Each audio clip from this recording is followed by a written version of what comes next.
It's been some time, hasn't it? Looks like meat's back on the menu, boys!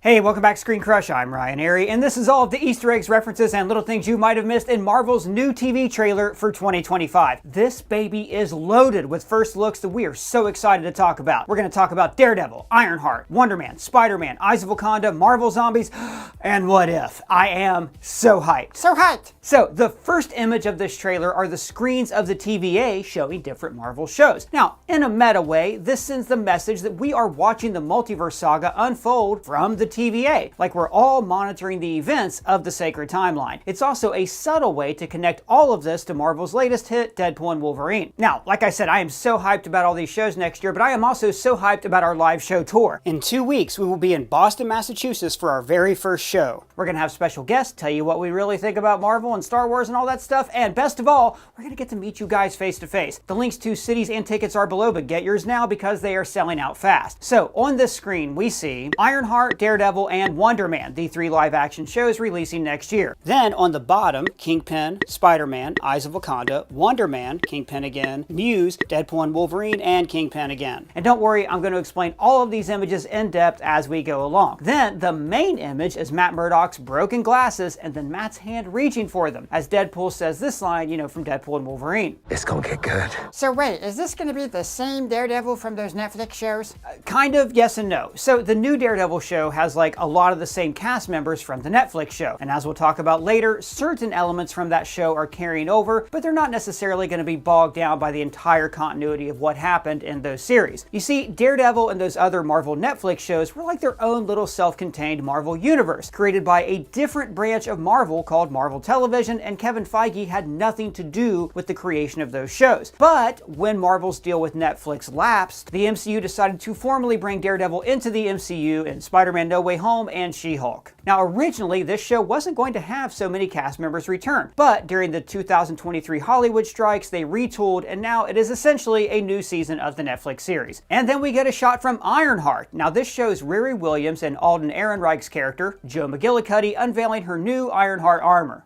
You lost me. Okay, so here's a little TLDR on Ironheart's history in the comics and the MCU. In the comics, Riri Williams grew up on the south side of Chicago, where her dad and best friend were killed in a drive-by shooting. She has a hyper-genius level intellect, and she got into MIT when she was just 15 years old. And then she was kicked out of MIT for scavenging parts to build her own Iron Man suit. So all of this caught the attention of Tony Stark, and he began to mentor her. Long story short, Tony actually died in the comics around this time, but his consciousness was put into an AI hologram that guided Riri as she became a new hero called Ironheart. In the MCU, it's a very similar story. Riri is an MIT student who invents a vibranium detector, an action that kicked off a war between Wakanda and Talokan. So in Wakanda Forever, she has built her own scavenged Iron Man suit, but then she makes a streamlined version with Shuri, who then tells her, "It's a great design, but can't let you leave with it." And this was essentially to reset her story for the show Ironheart, so she'd have to rebuild her armor in the show. Then we see a brief flash of Simon Williams, aka Wonder Man. So I'm gonna give you the whole TLDR on his story from the comics. So later on, then we can talk about how it's different in the MCU. So in the comics, Simon Williams was a businessman who was driven out of business by Stark Industries. So then Baron Zemo experimented on him and gave him superpowers. He starts off fighting the Avengers, but then sacrifices his life to save them. But the ionic energy inside of Simon means that not only is he strong and invulnerable, but essentially he is impossible to kill. He comes back, joins the Avengers, and even becomes a founding member of the West Coast Avengers. Wonder Man comics are a lot of fun. He's actually one of my favorite Avengers. He's an actor who's trying to make it in Hollywood. In fact, his greatest antagonist in this comic is oftentimes his agent. And even though he's super invulnerable, he doesn't just want to play action roles. He wants to be a serious actor. And I like that in this shot, he's wearing red sunglasses, like the ones he wears in the comics to hide his glowing red eyes. And then we see a brief flash of the friendly neighborhood Spider-Man. So this show was originally called Spider-Man Freshman Year, which made us all assume that it was going to be about Tom Holland's first year as Spider-Man. But then they released concept art that showed him fighting Spider-Man villains, and it was revealed that this was instead a multiversal show that is still giving us a very grounded look at a very young Spider-Man, but it's technically not in the 616 MCU. And by the way, they can make this show separate from Sony because Marvel's contract with Sony technically says that Marvel Marvel can make Spider-Man TV shows if the episodes are under 30 minutes each. Then we get this shot of Ironheart that mimics Tony's first flight in Iron Man. And then we see this old man looking at pinned photos on his wall. Now, this might have confused some of you, like you're thinking, is this a professor or something? Like, notice how, like, this is a drawing of a Chitauri from the Avengers. But also, this egg up here is from the poster of the movie Alien. So I think that what we're seeing here is movie concept art, and this is probably a producer. This guy's probably talking to Simon Williams about the movie Wonder Man that they are planning to film. And then we see Kingpin and Vanessa at dinner. And behind them, we can see A Rabbit in a Snowstorm, the painting with blood splattered on it from the finale of Daredevil Season 3. So this is one of the most exciting things about the MCU incorporating the Netflix shows. Vincent D'Onofrio added layers to the Kingpin that really don't exist in the comics. He has consistently handed in one of the all-time best Marvel villain performances,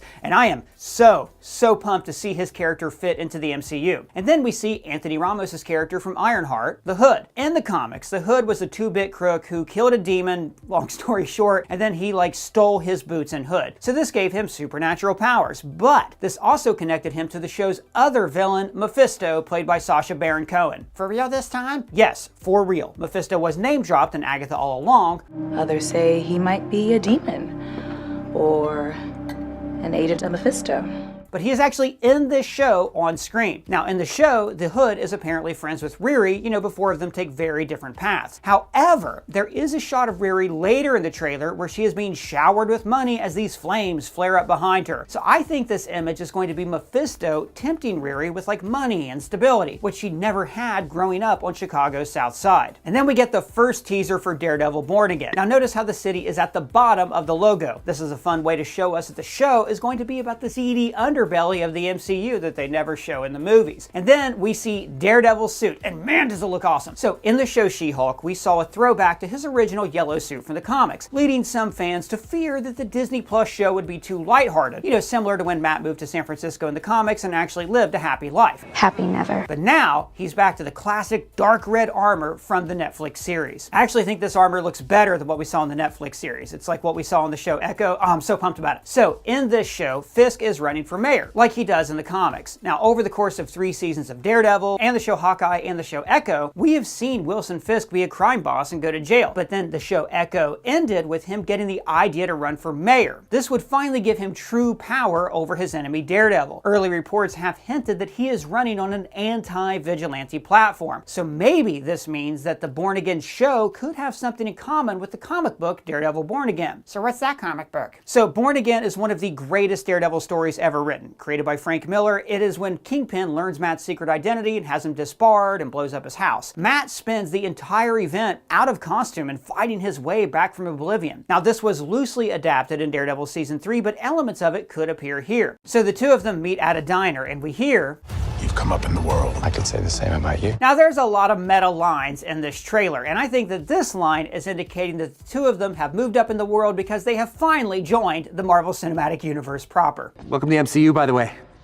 You're joining at a bit of a low point. Notice that Kingpin is now wearing an American flag pin because he is a politician. And then we see him and Vanessa at a gala wearing red and white. So this calls back to the last time we saw them together in Daredevil Season 3, when Matt beat the Kingpin senseless, splashing blood on his white suit and on the painting Rabbit in a Snowstorm. If you've seen the show, then you know that has some deeper symbolism that goes back to Wilson's childhood that we're not going to go into here. We also find out that Kingpin knows Matt is Daredevil, confirming that they are continuing the story from the Netflix show. And this is as we see Matt opening a case that contains his billy clubs. And man, oh god, this is so good. We see a flash of him fighting Bullseye. So in the comics, Bullseye is Daredevil's #1 foe after Kingpin. He can essentially turn anything into a weapon, and he's one of those dark mirror villains because his skills are so similar to Daredevil's. In Season 3 of the Netflix show, he is introduced as a mentally disturbed FBI agent named Benjamin Poindexter, who slowly falls under the sway of Kingpin. And then we see him fighting Muse, one of Daredevil's most terrifying villains from a recent run of the comics. Now Muse should be like a TVMA villain. In the comics, he was introduced painting a mural with the blood of over 100 people. And here, notice these paint cans in the background. Muse is an unusual villain because he considers himself an artist first. And it's ironic that Daredevil cannot see his enemy's artwork, so he has to literally sniff him out. Look, I'm not going to give away anything else, but buckle up for one scary-ass story if they do Muse right. And then we get a fun Marvel crossover. That's Yusuf Khan, Kamala Khan's dad from Ms. Marvel. And this line, What kind of a lawyer are you?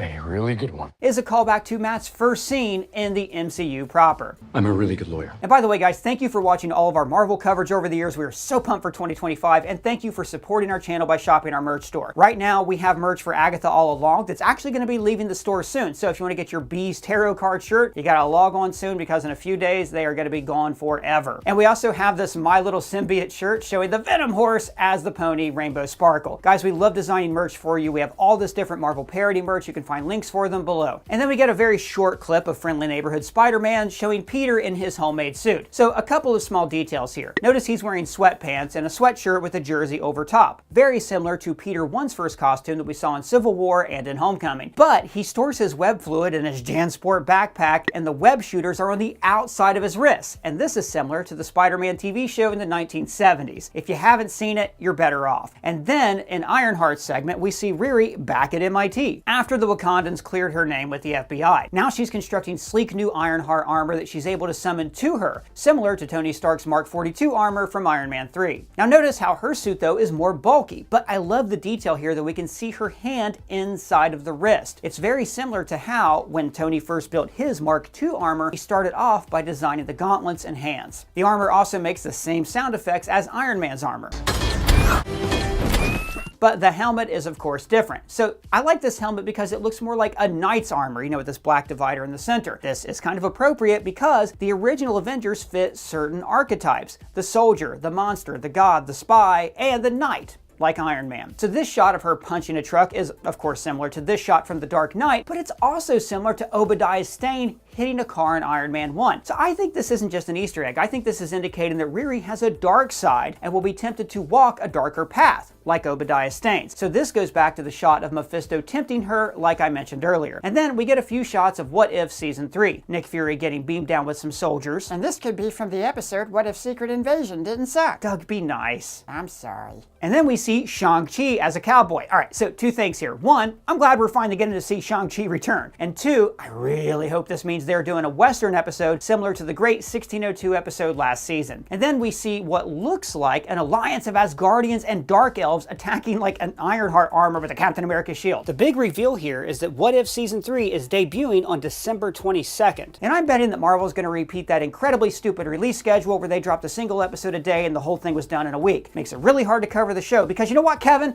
Some of us have families. And then we see clips from the most anticipated animated show, Marvel Zombies. So Marvel Zombies started off as an alternate universe that the Fantastic Four discovered in the Ultimate Fantastic Four comics. But then Marvel Zombies really took off and became its own brand. This series will continue the setup from season 1 of What If, when we saw that zombie Thanos had gathered all the Infinity Stones. Then we see that the Wakandans have all been turned, including Okoye, and they've joined forces with members of Thanos' Black Order. Here we see zombie Proxima Midnight and Call Obsidian. Now the voice here is Alexei, the Red Guardian, and we do see him in the next shot, along with this mysterious new figure who we can't identify. If you know who that is, tell me in the comments. And then we see all the Black Widows united and shooting at zombies, followed by Zombie Cap. This show's going to be great. And then finally, that takes us to Wonder Man. So we begin with a studio bell,